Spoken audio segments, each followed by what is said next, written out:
boy Chadeo, Born Free CEO, and I'm in the building with my co-host Jay Rene from BGE Radio. And we got episode 5 about to drop for y'all with an exclusive interview with that kid Twiz of Hilltop Management Group. Let's get to it. What's up, y'all? It's your girl Jay Rene for BGE Magazine. I hope that y'all are doing well. This evening we got Twiz on the phone. Alright, we're gonna holler at him, see what he got going on, and all that good stuff. What's up, brother? How you doing? I'm fine, thank you, Jay Rene. Thank you for asking. Alright, for sure. Thank you for being here. Let's jump right into it, bro. Tell the people a little bit about yourself and where you're from. Okay, so I go by the name of Twiz. I'm from Harlem, New York, section of Harlem called Sugar Hill. I am a hip hop artist / actor. I was signed to Raekwon the Chef, and I was also signed to Universal Records Antoine Fuqua. That's the director of Training Day. And shout out to him, shout out to Bone. And right now I have my own company. It's a company called HTM, Hilltop Management Group. Me and my partner, East Coast Boast. If you look on Instagram, he's East Coast Boast. If you look on Instagram, I go by the name of B Twiz. And right now, I'm also in one of the hottest off-Broadway plays. It's a play called Mandela. That should be on Broadway next year. They're setting up to move the play to Broadway. Okay. Mayor Eric Adams was at my last show. Okay.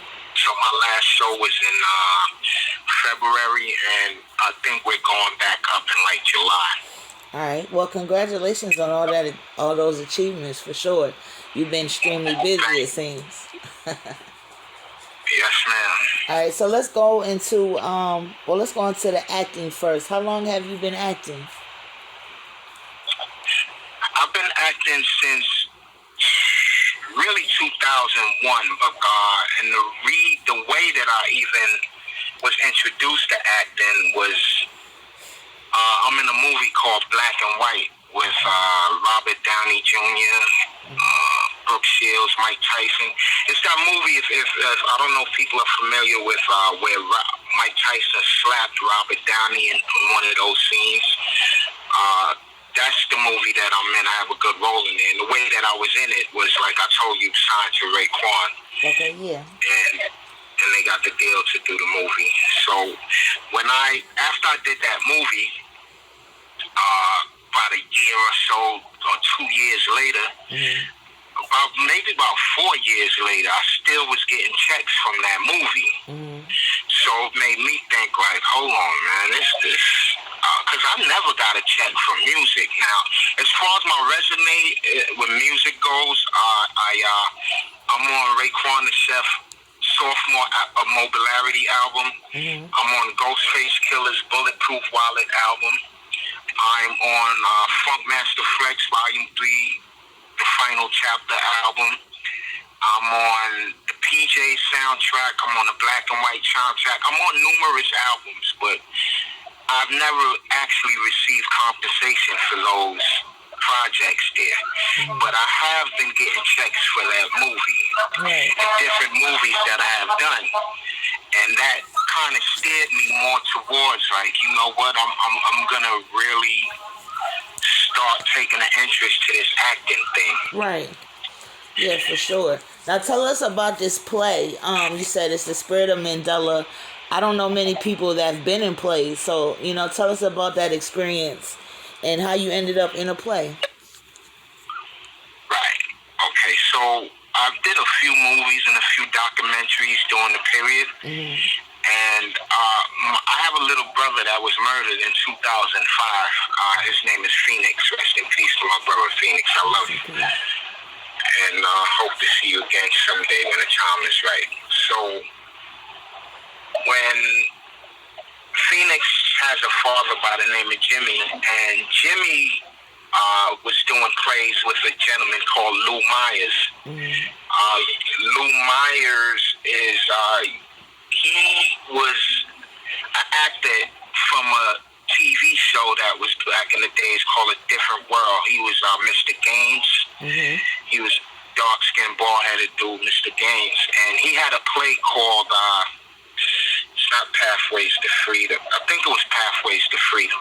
Okay. And in that play, he had different historical black figures. So, like, for instance, you have, like, Martin Luther King. You have, like, an actor that plays Sojourner Truth. Mm-hmm. And you have W.E.B. Du Bois and these kind of things. And Booker T. Washington. And he will have actors perform their monologues. Got it. So, he casted me as Marcus Garvey. Oh, nice. So, because I'm a Trinidadian descent, and because I could produce a West Indian accent, he casted me as Marcus Garvey. And so once I started doing the Marcus Garvey thing, and I started understanding how plays work, because plays are like sparring. Everything is live. So if you mess up, you got to keep going. You got to remember your lines. Your fellow actors, if they see that you made a mistake, they have to cover you. Like, they probably come in with their line a little earlier, right, and vice versa. So it taught me a lot of things. And while I was doing that, what my goal was to do was to tighten up my acting to the point live or in play scenarios, whereas by the time I get behind the camera, everything will come fully natural. Got it. So after years of doing the plays and things of that nature, I started getting casted for different plays and things of that nature. So I know how to produce a good Martin Luther King character. So I was casted in another play that by a gentleman named John Ruiz. John Ruiz, he's a district councilman for the East Side, East Harlem, Spanish Harlem, the barrio. And he casted me as Martin Luther King. That we did every year for schools around Black History time. I throw on a suit and we'd go to different schools around the city and perform for the kids and things of that nature. So at the same time, he was writing a play called Mandela, him and his wife Yolanda Brooks. And he appreciated my performances, and he saw that, my skill level was progressing, so he asked me to participate in the Mandela play. And he casted me as a character called Robert Mbeki, which is one of the original ANC members, the African National Congress members that was part of Mandela Crusade. And this character is more of an aggressive character, more of a firebrand character, and that's just a character that kind of fit me very well. Okay, that's awesome. Congratulations on that. I haven't been to a play in a while. I need to get back into that business. So. You do that also? No, I mean, I go watch them. I mean, I haven't been to watch a play in a while. Right. Yeah, for sure. A lot of people don't know going to a play is a great experience. It is. I always enjoy myself. It's a whole different experience. I agree. I always enjoy myself when I went to live plays. It's a whole, like you said, it's a whole different experience. Absolutely. For sure. So let's talk more about the music. I know that we touched on it a little bit, but tell us what got you into music. Was it brought to you? Was it something that you pursued? Like, how'd that start? What got me into music? Now, when I first came to America, we lived in Harlem for about a year, then we moved to Germany, and we lived on a military base in Germany. And I remember a kid, I didn't know, even stop to think that he may have been from the United States that I just left.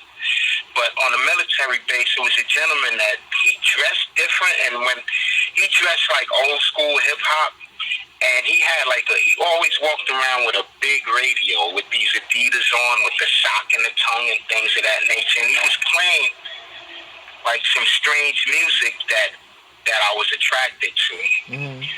So, but I I didn't know what this music was. I didn't know where it came from. So when I came back to the States, I heard some of the music that he used to walk around the bass playing, and they called it hip-hop. I think the first song that I ever heard in my life was a song called Planet Rock. Okay. And that was the first song that I ever heard. So when I came back to the States, I took an interest in that. Right. So, but I didn't know how to rhyme, or I didn't know how to do anything of that nature. So I had a friend that albino. He was like one gene away from being an albino. We called him Milk. Okay. So Milk used to rhyme. So Milk taught me how to rhyme. And then, little time passed, I was introduced to Cool G Rap. Mm-hmm. And Cool G Rap is really who made me want to do it. And I kind of patterned my style after him because his stories are very vivid. Like, right. I don't know anyone that could tell stories like G Rap. So I started patterning my style after him. And anything you put your mind to, you could progress at it. As long as you put the time and effort into it, you'll get good at it. So I started getting really, really good at it. Okay. So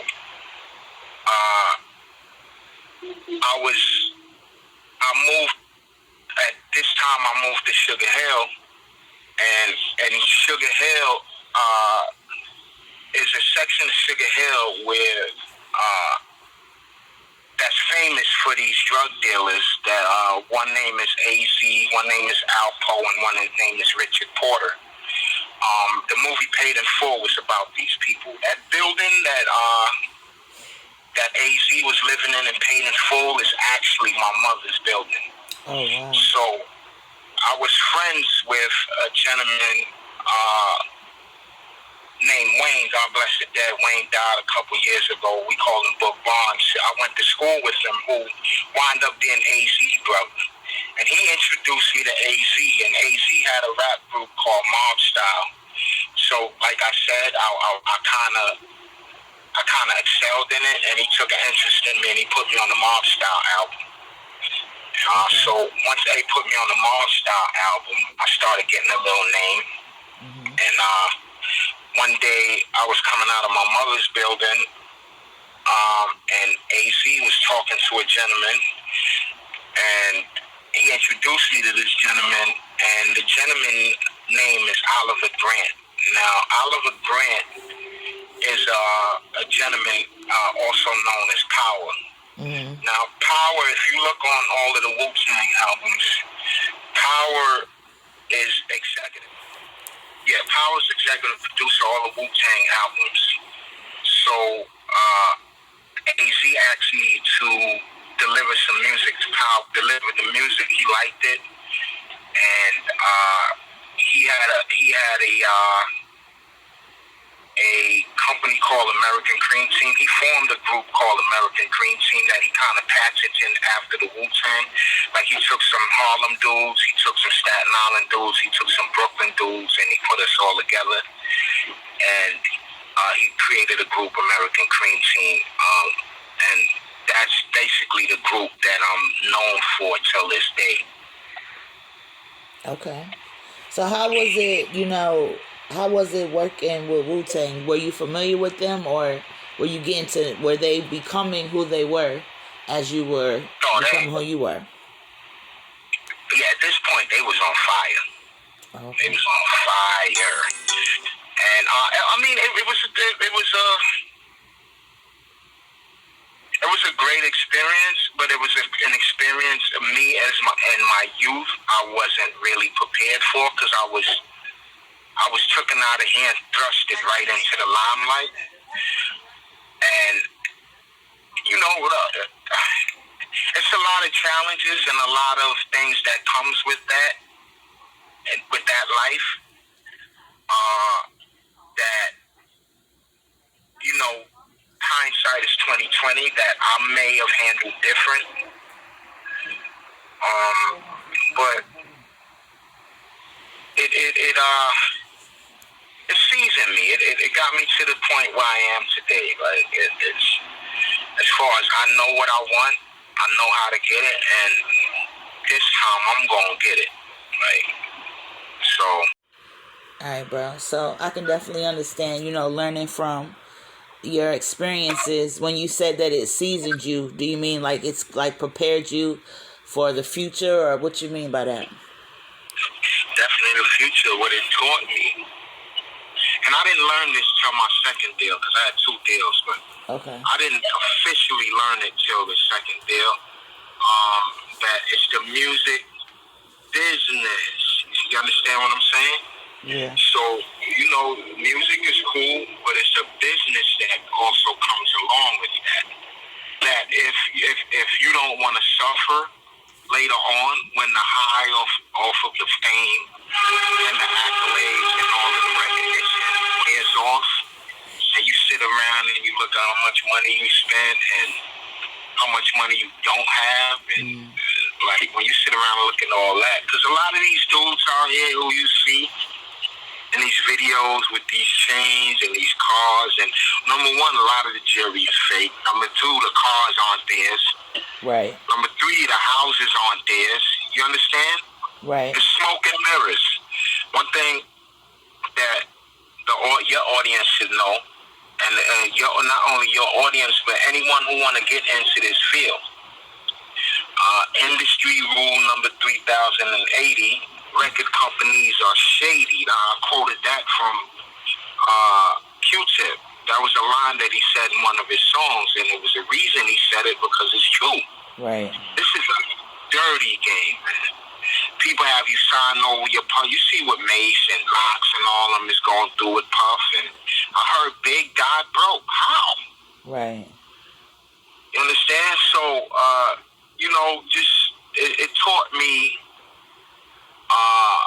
because number one, I can't sit there and assign too much blame to Puff. A matter of fact, I can't assign much blame to him, because it's either you sign it or you don't, bro.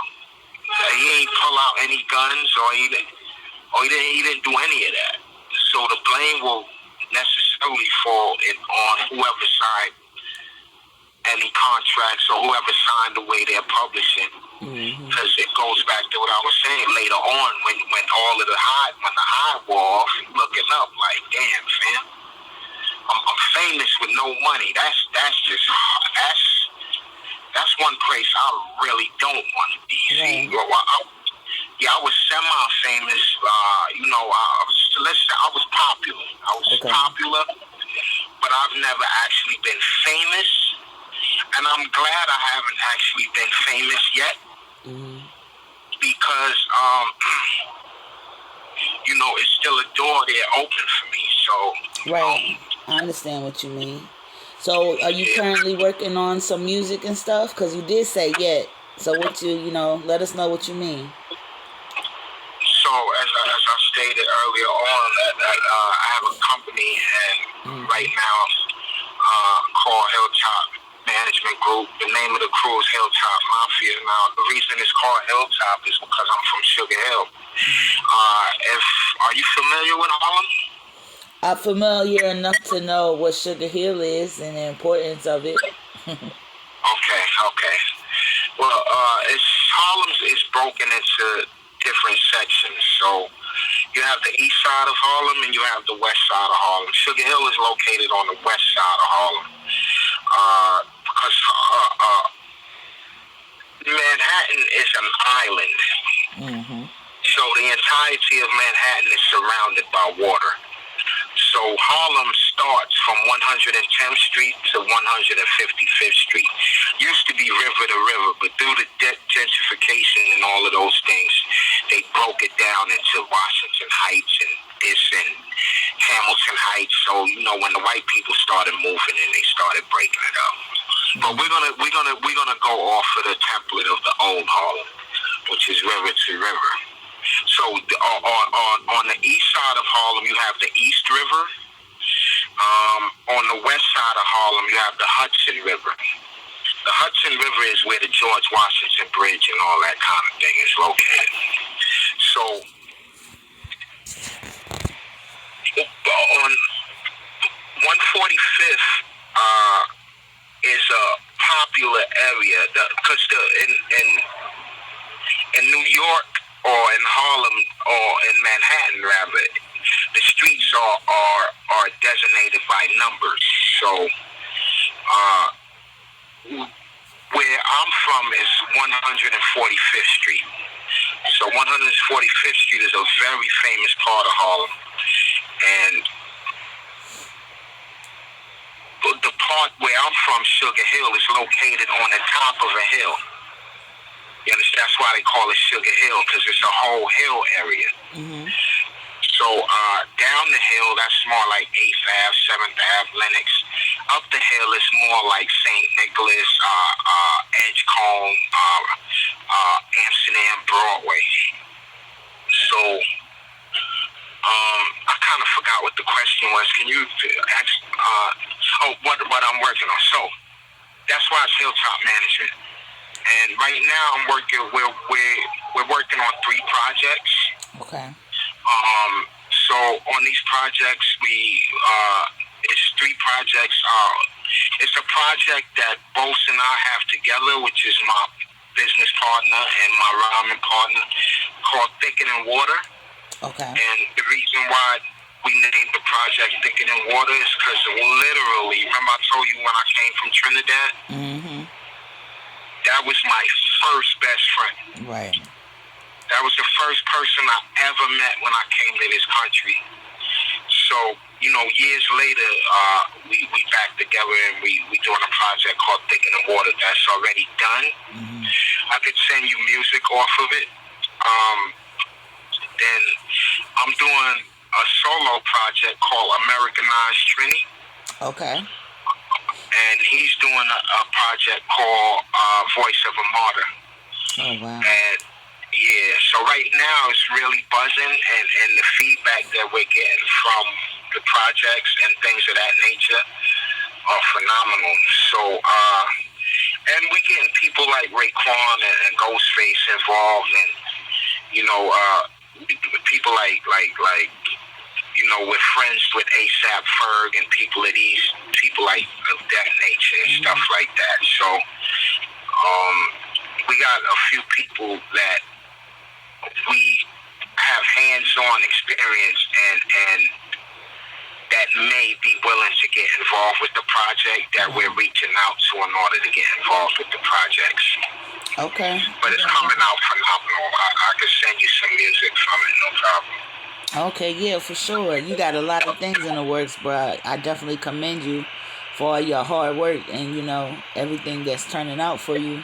I do want to ask you, though, do you plan on acting in anything else? Like, where are we going to see you on the stage or on the screen? Yes. Actually, I've been getting casted for movies. Okay. Because look, my second deal, I was signed to a gentleman named Antoine Fuqua. Mm-hmm. Now, Antoine Fuqua is a very famous Hollywood director. Like, he's the one that directed Training Day. He's the one that got Denzel his Oscar. If you go look him up and you look at all his movies are big budget movies. You understand? So, Antoine Fuqua, before the gentleman, I don't remember the gentleman's name, and I have to make it my business to find out this gentleman's name. You've heard of a movie called American Gangster, right? Yes. With Denzel Washington? Mm-hmm. Yeah. So Antoine Fuqua was slated to direct that movie, American Gangster. And what Antoine wanted to do, I'm assuming you saw Training Day. Yes. Okay, now you see how Training Day has like a real street element, like those actors and some of those people that were in that movie are really street people. You understand? Mm-hmm. So Antoine's goal was to do that same thing that he did in Training Day with American Gangster by bringing the real street elements in it from Harlem. So that's how he crossed paths with me and my people. Okay. So I'm signed to him, He bought the script for American Gangsters to my block. Me and a few of my gentlemen that were in my crew were slated to be in the movie alongside Denzel as the Country Boys. Okay. And we did a soundtrack for the. We were going to be all on the soundtrack for the movie. And what happened was Antoine fell out with whoever was the producers are with the movie. Mm-hmm. I don't really know the politics of what happened to it, but some way they fell out, and that's how they winded up. The other guy that actually bought the movie out winded up with the movie, and he went and bought Russell Crowe. I think it was the same guy that directed Gladiator. Do you know his name? No, I don't know. Yeah, it was that's who winded up doing American Gangster, but Antoine was going to do it way better because he was going to do it the same way he did Training Day. Got it. With that element, but they fell out or whatever. Mm-hmm. So, but acting is definitely something that I'm heavily pursuing. But I know it's going to start with me getting my weight up in the music. So right now, my focus is primarily on the music. And I do the plays also, but I'm really putting my energy into making hot music. All right, for sure. So how can the people connect with you, bro, if they want to reach out and touch you? You can hit me up on my Instagram. Hit me up on my Instagram. It's Twiz. That's the letter B, TWIZ, and you'll find me on Instagram. All right, bro. You got any shout-outs? I beg your pardon? I say you got any shout-outs? Yeah, shout-outs to my brother Bugsy that's locked up with Chad and up in Katsaki right now. That's how we even connected through that. Mm-hmm. And shout out to East Coast Bo, shout out to Ray, shout out to Ghost. Shout out to my Sugar Hill family, shout out to Gangsta Lou, shout out to Pretty Tone Capone and Bob Style, Easy. And that's about it. That's all I can think of right now. Right, for sure. Well, like I said, we definitely appreciate you for taking this time to chop it up with us, bro. And good luck on everything. I appreciate you for having me.